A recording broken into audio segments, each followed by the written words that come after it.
Hey everybody, and welcome back to another Kraken Packs video. I'm your host, Mr. Rivers. Today we have a bundle of Rivals of Ixalan.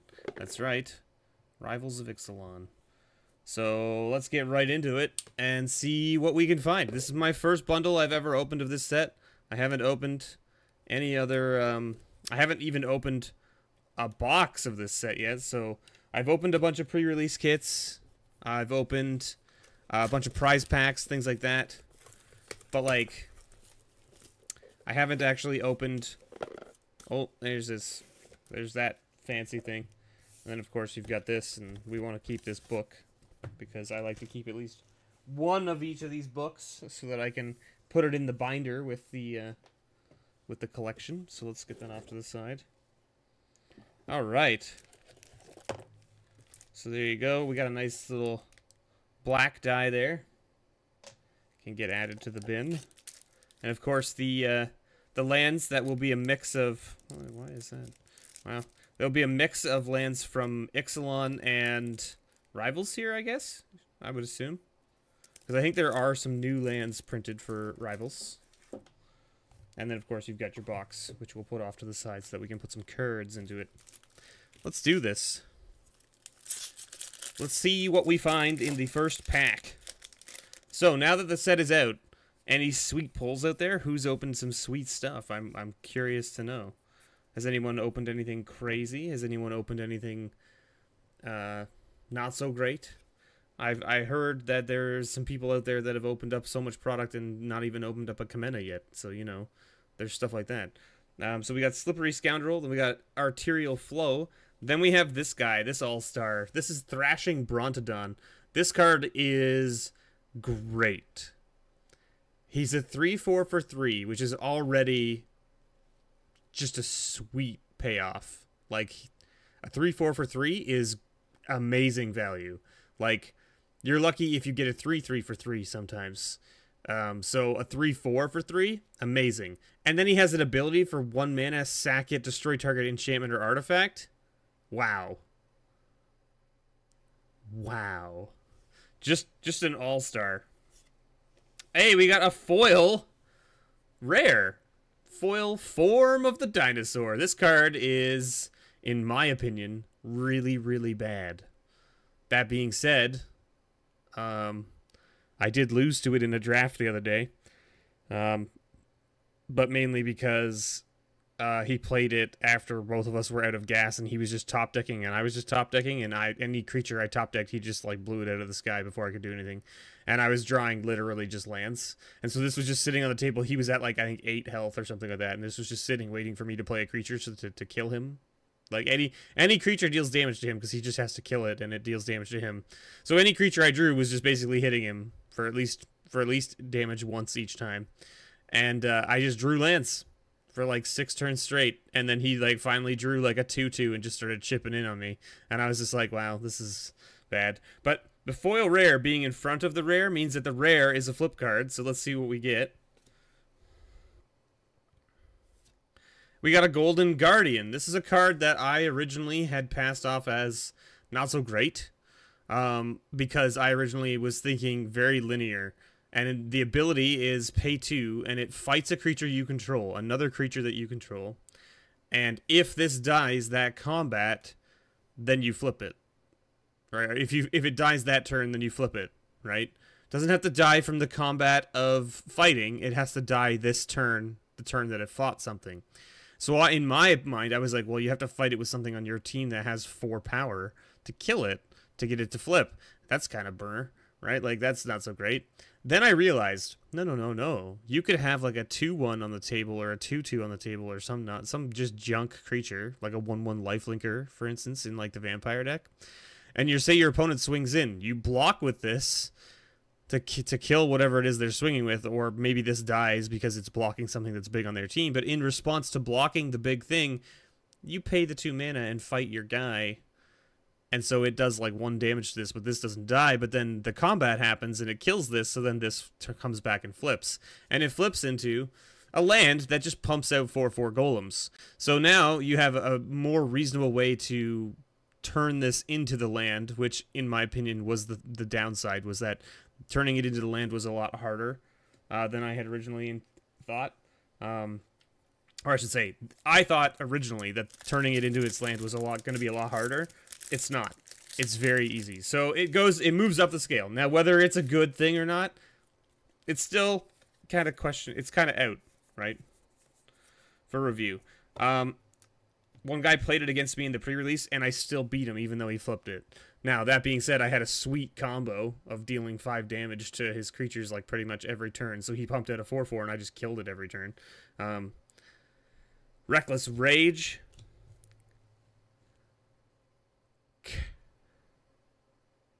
K-Sophodon, or something like that, or Kokokphodon, or something like that.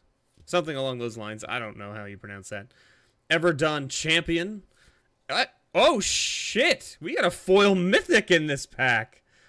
We got a foil rare followed by a foil mythic out of the same bundle. And the foil mythic is in front of the rare, which means the rare's a flip again.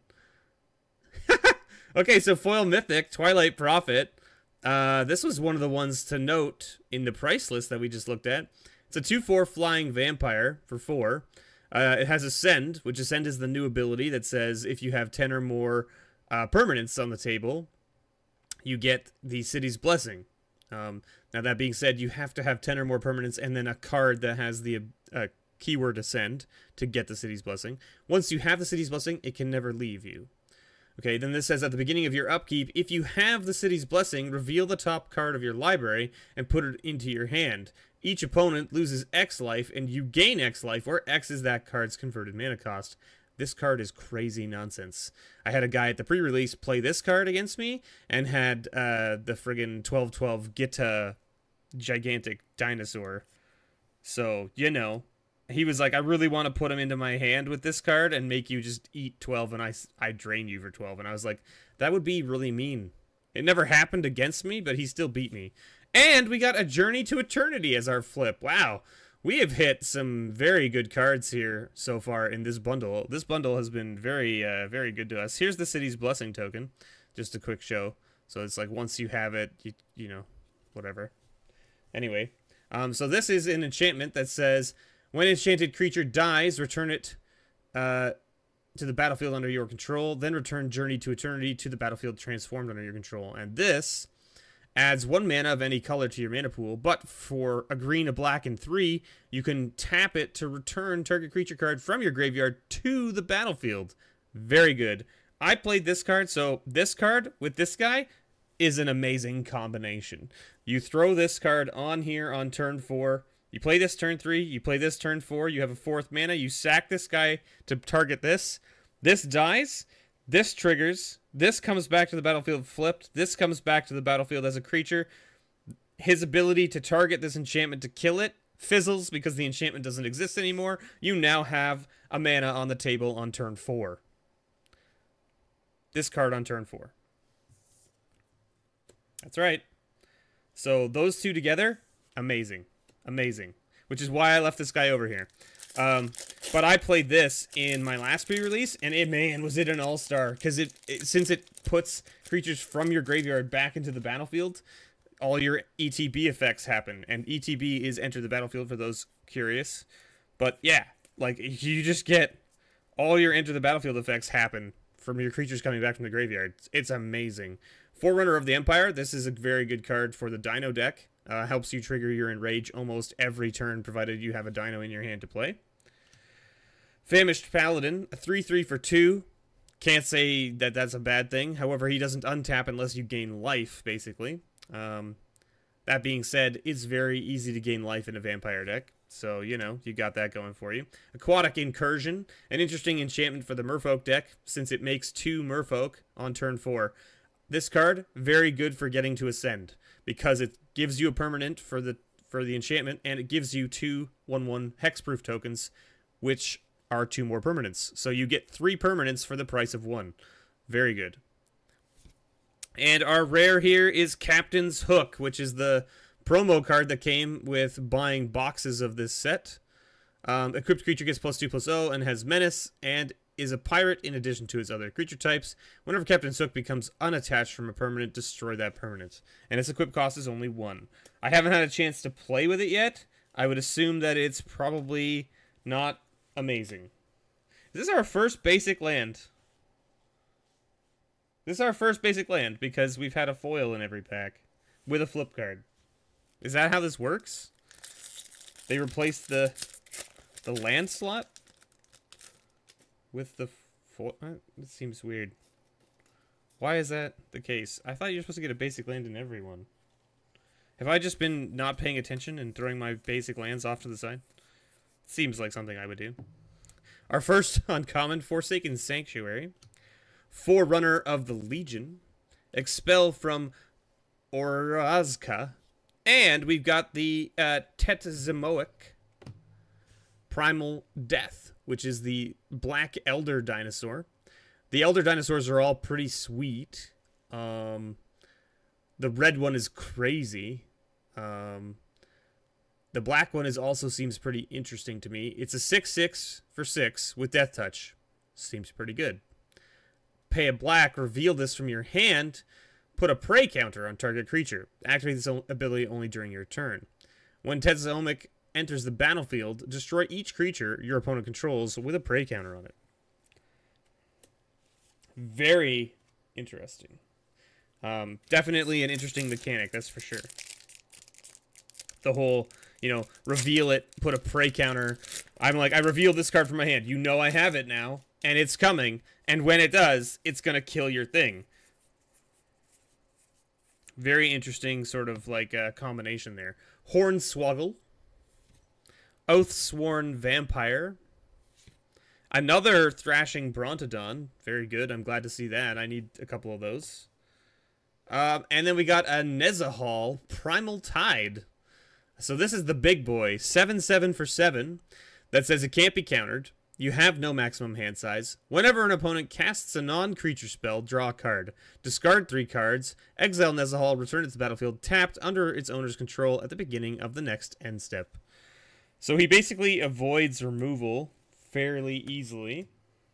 And he's a draw mechanic for you. If you're, you know, stuck on not having any cards in hand. He draws a card for you. Like, if your opponent uses a removal spell on him, you get a card. So he's at least a card for your opponent's removal spell. Legion Lieutenant, very good for the Vampire deck.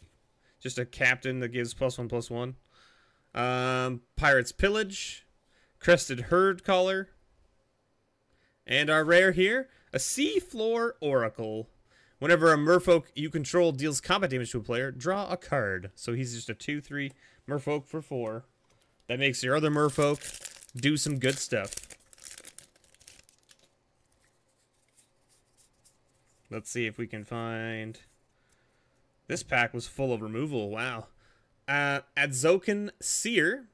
2/3 for 3 that makes a mana of any color. You can sack him, return a dinosaur. Baffling End, also another very good card. Aquatic Incursion. And our rare here, a Path of Discovery. This is a card that says whenever a creature enters battlefield under your control, it explores. So exploring is a very good mechanic. I played that in my first pre-release. I'm not sure how, like, I mean, it definitely won me a few games. But they were games where, like, the board state was really stalled out. And if it had not been, like if my opponent had just been aggro, I feel like it wouldn't have been worth playing. Just because it's too slow. Because it comes out on turn 4, and then you can't, like, unless you're playing a creature every turn after that, it doesn't do much. Sky Marcher Aspirant. A nice little 2/1 flyer. Well, 2/1 on the ground. If you have Ascend, becomes a flyer for 1 mana. Riverwise Augur. Brainstorm on a body. Right? Sadistic Sky Marcher. Interesting little 2/2 flying lifelink vampire. And our rare here is a World Shaper. This card is interesting to me too. I don't know how I feel about it. So it says whenever World Shaper attacks, you may put the top 3 cards of your library into your graveyard. When it dies, put all land cards from your graveyard onto the battlefield tapped. So he lets you go and get a whole bunch of your lands out of your graveyard. But also, you got to remember, this is like, so whenever he attacks, you put the top 3, right? You may put the top 3. You don't have to. You can. But when he dies, You return all land cards from your graveyard to the battlefield tapped. So imagine playing that guy in a deck with fetches or things like wastelands. Like, that's a way for you to get those cards back without a lot of hassle, and you get them all back at once, as opposed to having to use one specific card to play one a turn or to fetch them out of the graveyard, that kind of stuff. Forerunner of the Legion. So I mean, there is definitely something that could be said to that rare. Jungle Creeper, 3/3 for 3, and you can pay 5 to return it from the graveyard to your hand. This guy's really cool. I never got to play with this guy, but every time someone played it against me, I went, oh no. It's a 4/4 for 4. Sweet value to begin with. When it attacks, it deals the damage to a target creature or player. Causes your opponents not to be able to double block him down most of the time. Because otherwise they'll end up trading 2 or more creatures just to kill it.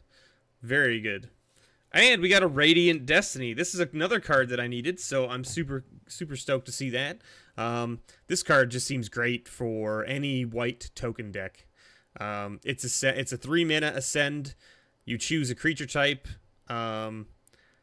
If your creatures of the chosen type get +1/+1, as long as you have Ascend, they also, or as long as you have the City's Blessing, they also have Vigilance.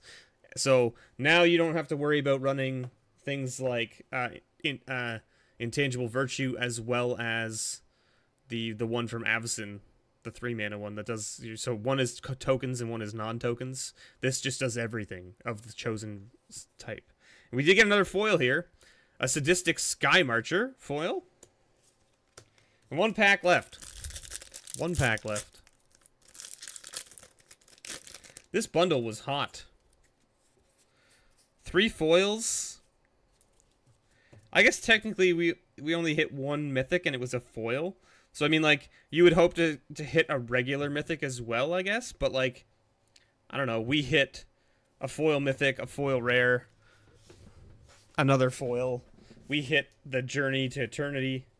We hit the Black Elder Dino, Slippery Scoundrel, Reaver Ambush, another Raging Regisaur, very good, and our rare is a Temple Altasaur. This is an interesting one. If a source would deal damage to another dinosaur you control, prevent all but one of that damage. I had a guy play this against me, and he had a whole bunch of other dinos, and then he attacked me with it. And I was like, so I double blocked it and killed it, and he went, oh, it's all other dinos. And I went, yes. And I was like, new cards. Sorry, friend. Sorry, friend. Ooh, look, we got the 4/4 Golem token from that land. There you go. We got the nice little... So there you go. I can't complain. I can't complain about this bundle. A foil mythic, a foil rare. I definitely got a couple of the rares that I want for things that I'm working on. I'm working on a Journey to Eternity deck. I got 2 of these guys, which I also need for the Journey to Eternity deck. And I have the Radiant Destiny for my cat token deck. That's right, the cat deck. So thank you so much for watching. I've been your host, Mr. Rivers. Don't forget, I have a store, nerdvanastore.ca, for all your single needs, as well as a Patreon where you can help support the channel, the videos, everything. I would greatly appreciate it. If you can't, don't worry about it. Thanks for just watching. I really appreciate it. And as always, may your pulls ever be better.